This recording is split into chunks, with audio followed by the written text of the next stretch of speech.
I shared a quote within the last year, and it all comes back to you, what you think, intend, and do. It all comes back to you, what you think, intend, and do. And while I was at work this week, I wrote a little note and kind of went and expanded on that, which is about ironing out your thoughts, actions, and intentions. So what does this mean? It's troubleshooting for a consciously lived awareness. And it may feel tedious to be precise with your meaning, but it is well worth it and makes all the difference. So this note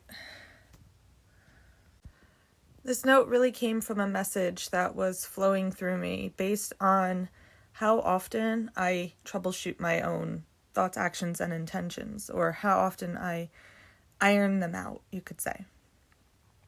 Because what happens is wrinkles kind of form in the fabric of my soul, and also wrinkles just kind of seem to surface in the fabric of what I'm weaving sometimes, and I notice the wrinkles.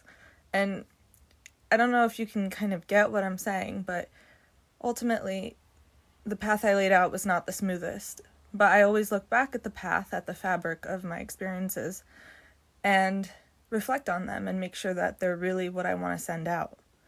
And if I see that the fabric is getting wrinkly or like some kind of crinkles in it, I look more closely at that, and I kind of mull it over in my mind. I mull about it for however long it takes for me to see what that wrinkle or crinkle is and smoothen it out.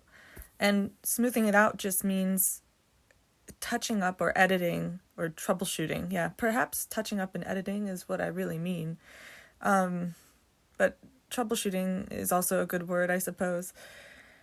It's like, how do I make this sound like what I really mean?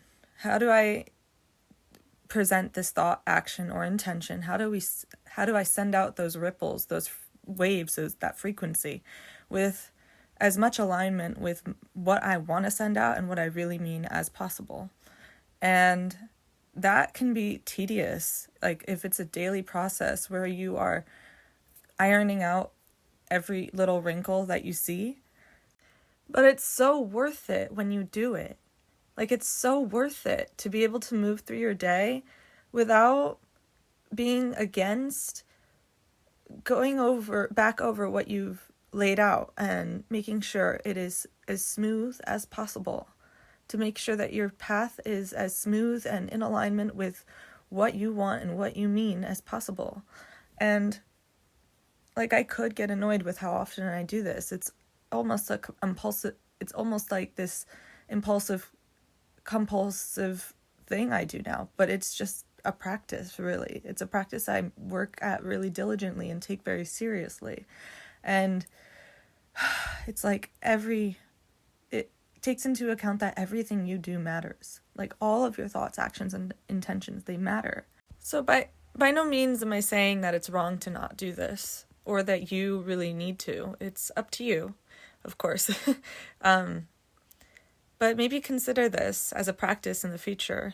And maybe some of you already do this as well, where you just really make sure that everything you're radiating, everything you're emitting, you're expressing is up to snuff, is up to standard with what you believe and what your principles are and your morals and your values and where does your moral compass take you? You know, it's okay that we have a moral compass. It's not wrong to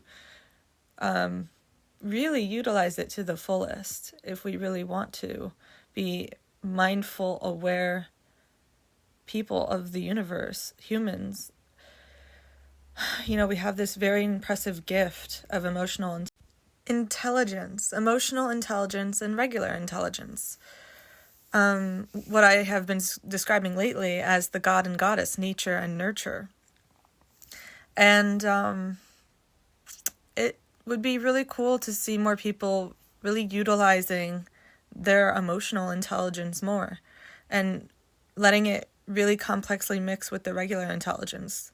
Nature and nurture, let the masculine and feminine, the divine masculine, the divine feminine, come together and be whole and complete in its journey together.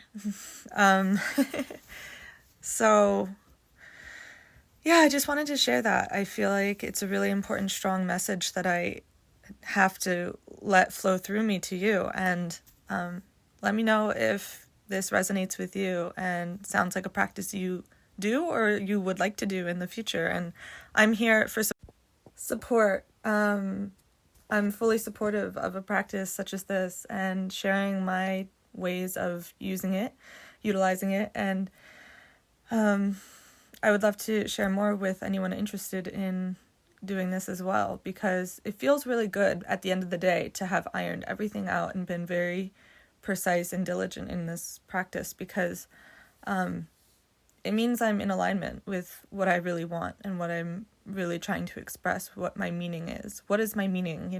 Do I want to be mindful about my meaning? And if I do, how do I go about doing that?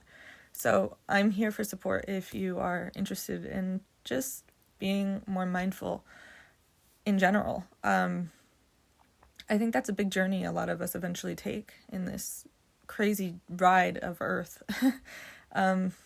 So blessings and love, and thank you for listening.